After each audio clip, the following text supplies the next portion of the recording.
মায়ের বদদোয়া আল্লাহ তাআলার দরবারে কবুল হয়ে যায়। এইজন্য রে যুবক, সর্বদাই মায়ের কাছ থেকে দোয়া নিতে হবে। ও দুনিয়ার মুসলমান আল্লাহর গোলাম, মায়ের কাছ থেকে যদি দোয়া না নিতে পারেন তাহলে জীবন সাকসেস হবে না।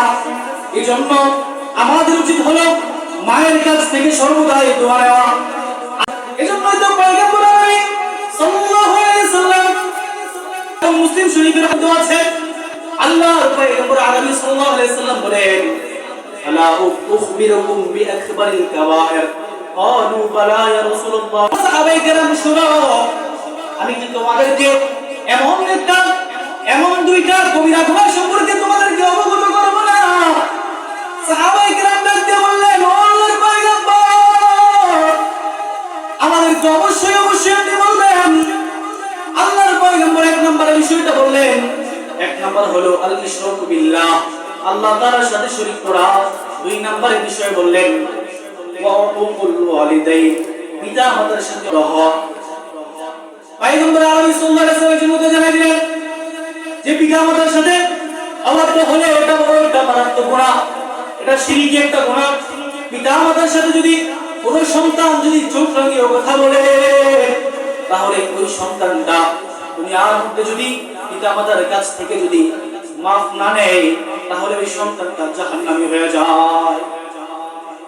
পিতা মাতার দোয়া যেমন আল্লাহ তাআলার দরবারে কবুল হয়, পিতা মাতার বদদোয়া আল্লাহ পাকের কাছে মুহূর্তের মধ্যে কবুল হয়ে যায়। আপনারা বলবেন যে কিভাবে বুঝবো? পয়গম্বর আরবি সাল্লাল্লাহু আলাইহি ওয়াসাল্লাম বুখারী শরীফ 1 নম্বর খণ্ড কিতাবুল আম্বিয়ার মধ্যে আসছে, মায়ের বদদোয়া করো কত বড় কঠিন, আপনারা শুনলেই বুঝতে পারবেন। পয়গম্বর আরবি সাল্লাল্লাহু আলাইহি ওয়াসাল্লাম তার বুখারী শরীফের মধ্যে জানালেন,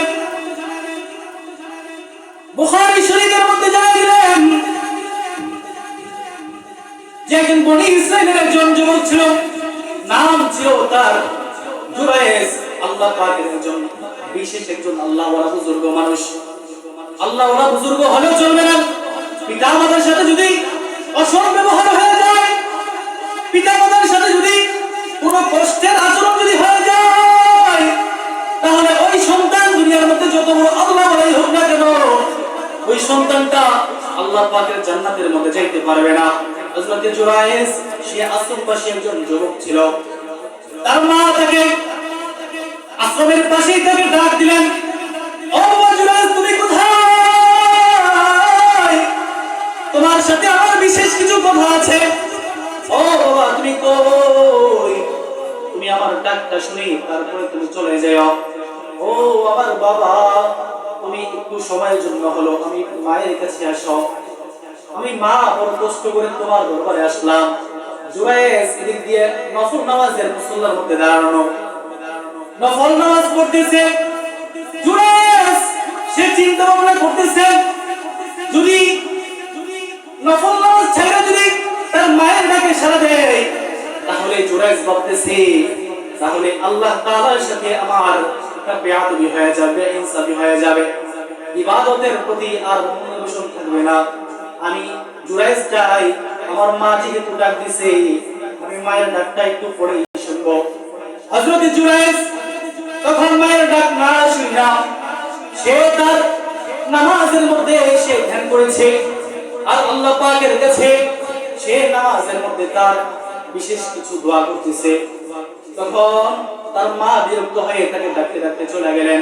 প্রথম দিন চলে গেলেন, অনুরূপভাবে দ্বিতীয় দিন আসলেন। জুরাইসকে ডাকে, ও বাবা জুরাইস তুমি কোথায়? জুরাইস তখন দ্বিতীয় দিনও নামাজের মুসল্লার মধ্যে দাঁড়ানো। এমন সময় মা আবার ডাক দিল, জুরাইস বাবা তুমি কই? জুরাইসের মা তখন জুরাইসকে আবার প্রথম দিনের মতো তিনবার ডাকলেন।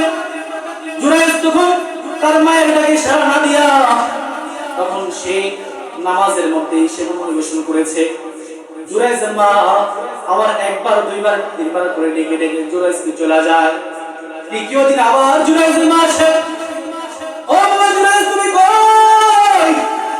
আমি মা তোমার সাথে কিছু জরুরি আলাপ করব। জুরাইস তখন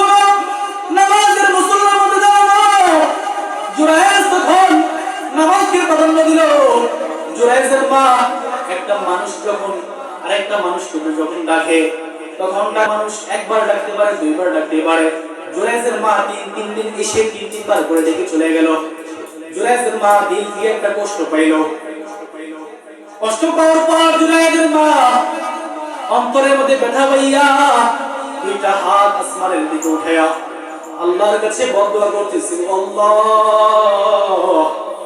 ও আরশের মালিক, আমার জুরাইজকে দুনিয়ার মধ্যে বেশ্যা মহিলার চেহারা না দেখাইয়া আমার জুরাইজকে তুমি মৃত্যু দিও না।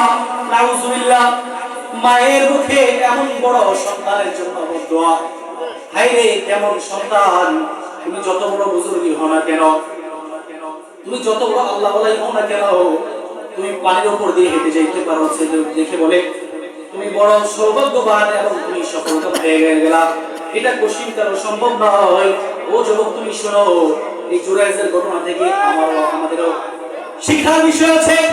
জুরাইজের মা তখন আসমানের দিকে তাকাইয়া আসমানের মালিকের কাছে বিচার দেয়, ও আসমানের মালিক, আপনি সাক্ষী থাকেন আমার জুরাইজকে বেশ্যা মহিলার চেহারা না দেখাইয়া এই দুনিয়া থেকে বিদায় দিন না।